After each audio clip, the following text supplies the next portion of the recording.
20 તથૈવ તિષ્ઠતિ તથૈવ એટલે તેમજ તિષ્ઠતિ એટલે રહે છે તેમજ રહે છે।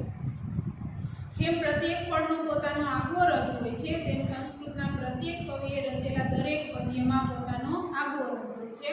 છતાં આપણી વ્યક્તિગત રુચિને કારણે અમુક ફળને વધારે પસંદ કરીએ છીએ। આ વ્યવહાર જેમ કોઈ ફળના મહત્વને હાનિ પહોંચાડતો નથી તેમ મહાકવિઓના અમુક જ પદ્યો તરફ પસંદગી ઉતારીને તેમનો રસાસ્વાદ કરવાનો પ્રસ્તુત પાઠમાં કરવામાં આવેલો વ્યવહાર આ કવિઓના અન્ય પદ્યોનું મહત્વ કઈ રીતે ઓછું કરતો નથી। આ પૃષ્ઠભૂમિને ધ્યાનમાં રાખીને અહીં જુદા જુદા કાળખંડમાં થઈ ગયેલા અને નાટક, મહાકાવ્ય, કથા, આખ્યાયિકા જેવા વિવિધ સાહિત્ય પ્રકારની રચના કરીને સાહિત્ય જગતમાં અમર થઈ ગયેલા 6 મહાકવિઓની એક એક રચના પસંદ કરીને અહીં પ્રસ્તુત કરવામાં આવી છે। પહેલો શ્લોક મહાકવિ ભાસના એકાંકી કર્ણભારમાંથી લેવામાં આવ્યો છે। તેમાં દાન અને હોમનો મહિમા દર્શાવ્યો છે। બીજો શ્લોક મહાકવિ કાલિદાસના માલવિકાગ્નિ મિત્રમાંથી લેવામાં આવ્યો છે, જેમાં બીજાથી દોરવાયા વગર મનુષ્ય પોતે પોતાની બુદ્ધિથી સારા નકશાનો વિચાર કરીને કોઈ નિશ્ચય કરવાનું જણાવ્યું છે। ભવભૂતિના ઉત્તરના રામચરિતમાંથી લીધેલા ત્રીજા શ્લોકમાં મહાપુરુષોના મનની જે રીતે લાક્ષણિકતા વર્ણવેલી છે તે દર્શાવે છે કે દરેક મહાપુરુષનું મન વજ્રથી પણ કઠોર અને પુષ્પથી પણ કોમળ હોય છે। ચોથો શ્લોક ગદ્યકાર બાણભટ્ટની રચના તરીકે પ્રસિદ્ધિ પામેલો છે। તેમાં દુષ્ટ માણસના સ્વભાવની હકીકત વર્ણવેલી છે। પાંચમો શ્લોક નાટ્યકાર શુદ્રકના મૃજ કટિકમાંથી લેવામાં આવેલો છે। તેમાં દરિદ્ર માણસના દિલનું દયામણું દુઃખ આલેખાયું છે। છેલ્લો શ્લોક રવિગુપ્ત નામના કવિની રચના છે, જેમાં સજ્જનની પ્રશંસા સુપેરે એટલે કે સારી રીતે કરવામાં આવે છે। પહેલો શ્લોક જોઈએ।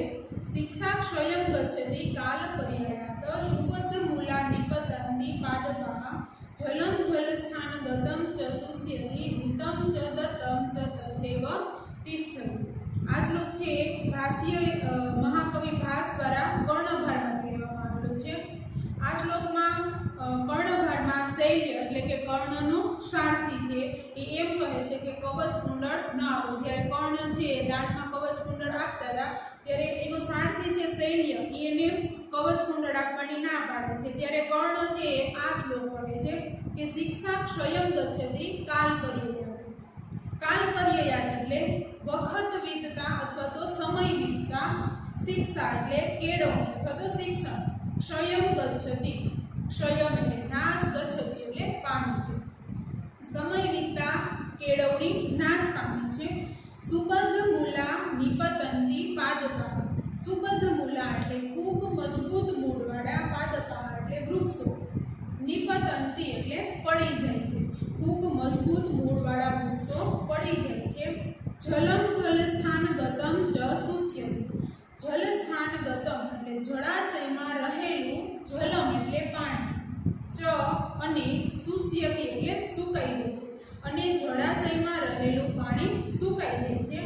ભૂતમ ચ દત્તમ ચ તથૈવ તિષ્ઠતિ।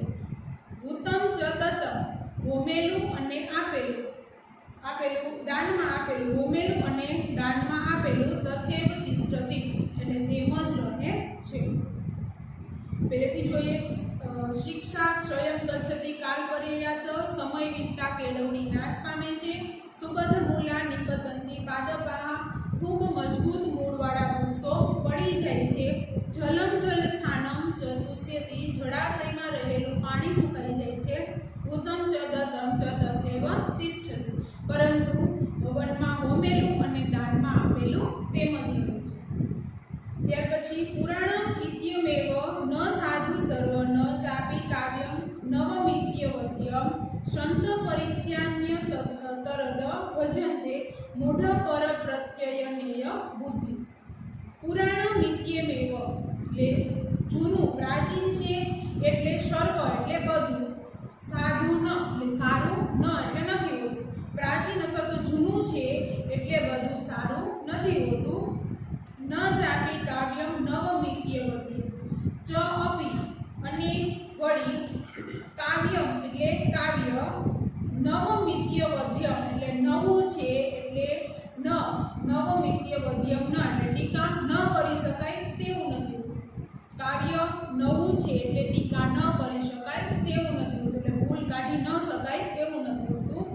સંતઃ પરીક્ષ્યાન્ય તરદ ભજન્તે. સંત એટલે સત્પુરુષો અથવા તો વિદ્વાન. પરીક્ષ્યાન્ય તરદ પરખીને બેમાંથી એકને એટલે કે સારું કે ખરાબ. ભજન્તે એટલે ભજે છે. સત્પુરુષો પરખીને બેમાંથી એકને ભજે છે. મૂઢઃ પર પ્રત્યય નેય બુદ્ધિ. મૂઢ એટલે મૂર્ખ વ્યક્તિ. પર પ્રત્યય નેય પારકાના વિશ્વાસથી દોરવાયેલી બુદ્ધિ એટલે બુદ્ધિવાળો હોય છે. મૂર્ખ વ્યક્તિ પારકાના વિશ્વાસથી દોરવાયેલી બુદ્ધિવાળો હોય છે. પુરાણ મિત્યે મેવ ન સાધુ સર્વ. પ્રાચીન છે એટલે બધું સારું નથી હોતું. ઘણા એવું માનતા હોય કે જૂની વસ્તુ છે એ સારી હોય. આપણે ઘણીવાર સાંભળેલું હોય કે ઓલ્ડ ઇઝ ગોલ્ડ, જૂનું એ સોનું. પરંતુ હકીકત એવી ન હોય. જૂનું હોય એ બધું સારું નથી હોતું. ન જાપી કાવ્યમ નવમિત્ય વદ્ય. કાવ્ય નવું છે એટલે ટીકા ન કરી શકાય તેવું નથી હોતું. કે નવું છે એમાં ઘણી બધી ભૂલો હોય. સંતઃ પરીક્ષ્યાન્ય તરદ ભજન્તે. સત્પુરુષો પરખીને બેમાંથી એકને ભજે છે. વિદ્વાનો છે એ પોતાની બુદ્ધિથી સારું અને ખરાબ શોધી લે છે. મૂઢઃ પર પ્રત્યય બુદ્ધિ. મૂર્ખ વ્યક્તિ પારકાના વિશ્વાસથી દોરવાયેલી બુદ્ધિવાળો હોય છે. મૂર્ખ વ્યક્તિ બીજા જેવું કે એવું માની લે, એવું સ્વીકારવા હોય છે. ત્યાર પછી વજ્રાદપી કઠોરાણી મૃદુની કુસુમાદપી લોકોત્તરાણામ ચેતાંસી કોનું વિજ્ઞાતું મર્હતિ. આ શ્લોક છે મહાકવિ ભવભૂતિ ઉત્તરાંચરિતમાંથી લીધેલો છે. લોકોત્તરાણામ એટલે સામાન્ય લોકોથી ચડિયાતી કોટીના માણસોમાં. સામાન્ય લોકોથી ચડિયાતી એટલે એનાથી ઉચ્ચ કોટીના માણસોમાં વજ્રાદપી એટલે વજ્ર કરતા પણ કઠોરાણી એટલે કઠોર. સામાન્ય લોકોથી ચડિયાતી કોટીના લોકોમાં વજ્ર કરતા પણ કઠોર. કુસુમાદપી મૃદુ. કુસુમાદપી એટલે ફૂલ કરતા પણ મૃદુની એટલે કોમળ. ચેતાંસી એટલે એવા મનને કોનું વિજ્ઞાતું મર્હતિ. ખરેખર કોણ જાણવા સમર્થ છે એટલે એને કોઈ જાણી શકતું નથી.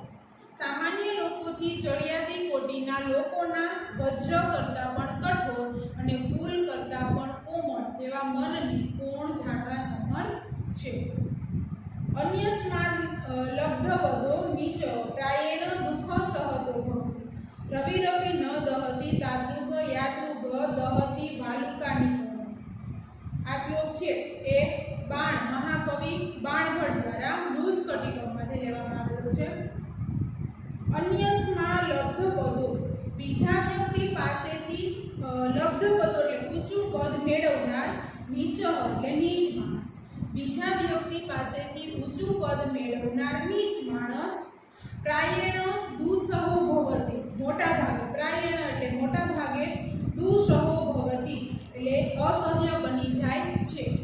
બીજા વ્યક્તિ પાસેથી ઊંચું પદ મેળવનાર નીચ માણસ મોટા ભાગે અસહ્ય બની જાય છે. રવિ રપી ન દહતી. રવિ રપી તાદૃગ ન દહતી. રવિ એટલે સૂર્ય, અપી એટલે પણ. સૂર્ય પણ તાદૃગ ન દહતી તેટલો બાળતો નથી. યાદૃગ જેટલો વાલુકાની કરક એટલે રેતીનો ઢગલો. દહતી એટલે બાળે છે.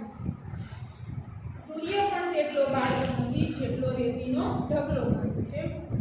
અન્યાસ્મ લબ્ધપદો નીચઃ પ્રાયેણ દુઃસહો ભવતિ. બીજા વ્યક્તિ પાસેથી ઊંચું પદ મેળવનાર નીચ માણસ મોટા ભાગે અસહ્ય બની જાય છે. રવિ રવિ ન દહતી તાદૃગ.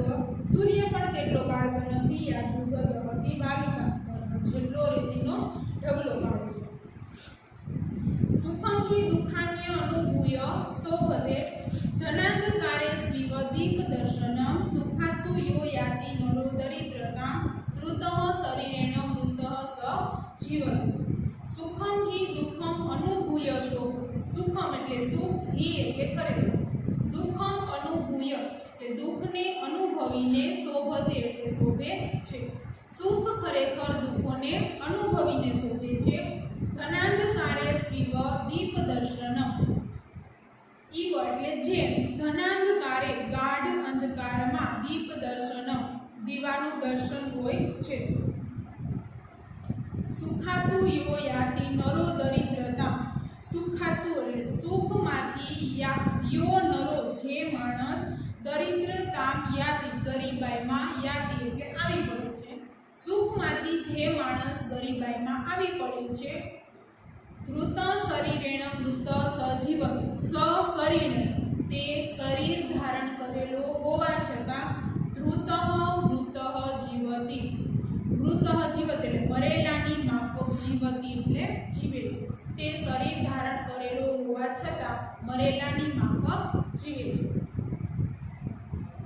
આ શ્લોક છે ચારુદત્ત નાયક તરીકે પોતાની દ્વિધા એટલે કે એના દુઃખને વર્ણવે છે કે સુખમ હિ દુઃખાન્યુ ભૂય શોભતે, સુખ ખરેખર દુઃખોને અનુભવીને શોભે છે.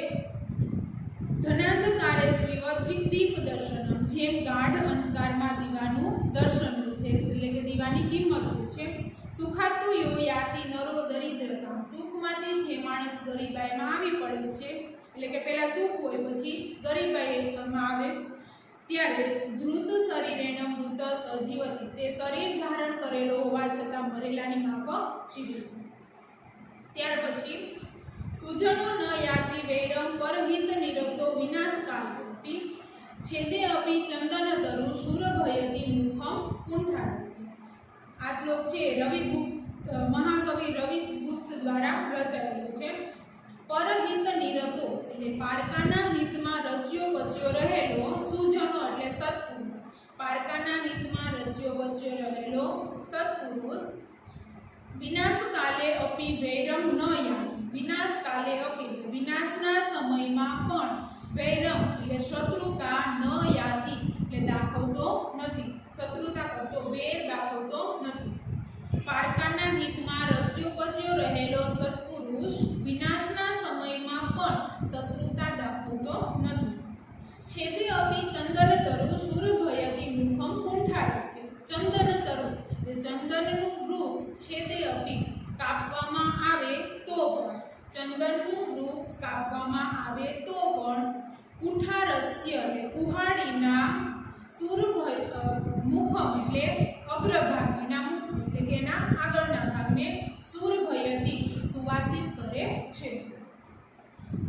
ચંદનના વૃક્ષ સમાન સત્પુરુષ માણસને અહીં એની તુલના કરવામાં આવી છે કે જેમ પારકાના હિતમાં રચ્યો બચ્યો રહેલો સત્પુરુષ વિનાશના સમયમાં પણ વેર દાખવતો નથી, તેવી જ રીતે ચંદનનું વૃક્ષ કાપવામાં આવે તો પણ કુહાડીના અગ્રભાગને સુવાસિત કરે છે. આમ આ 6 શ્લોકમાં અલગ અલગ મહાકવિઓ દ્વારા રચાયેલા શ્લોકમાં અલગ અલગ રીતે આપણે પ્રેરણા આપવામાં આવી છે. આ વર્ણનમાં સૂચિત થયેલી હકીકતો આજે પણ એટલી જ પ્રસ્તુત છે. તે મનુષ્ય જીવનનો ભાગ બનવી જોઈએ, તો જ કાવ્યનું શિક્ષણ સફળ બની શકે.